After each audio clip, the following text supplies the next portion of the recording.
জানো তো, কারণ প্রচণ্ড ভালোবাসার পর আমি একটা সময় বুঝতে পেরেছি আমি যে মানুষটাকে খুঁজেছি সেটা তুমি না।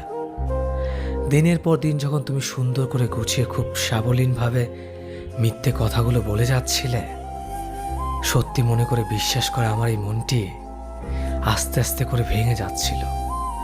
খুব অসহায়ত্ব নিয়ে যখন তোমার কাছে আসতাম, তখন তুমি আমাকে বুঝিয়ে দিয়েছ কাউকে অন্ধভাবে বিশ্বাস করা ঠিক না। আমরা সবাই একটু ভালো থাকার আশায় অন্য কাউকে খুব সহজে বিশ্বাস করে ফেলি। ভালো থাকাটা একান্ত নিজের কাছে, কারো জন্য কেউ ভালো থাকে না, একমাত্র বাবা মা ছাড়া। এটা তোমাকে ভালো না বাসলে হয়তো বুঝতামই না। শেষবার যখন তোমার চোখের দিকে তাকিয়েছিলাম, বিশ্বাস করো আমার জন্য একটু মায়া, অনুভূতি, ভালোবাসা খুঁজে পাইনি। আমি আস্তে আস্তে বুঝতে শুরু করেছিলাম তুমি আমার জীবন থেকে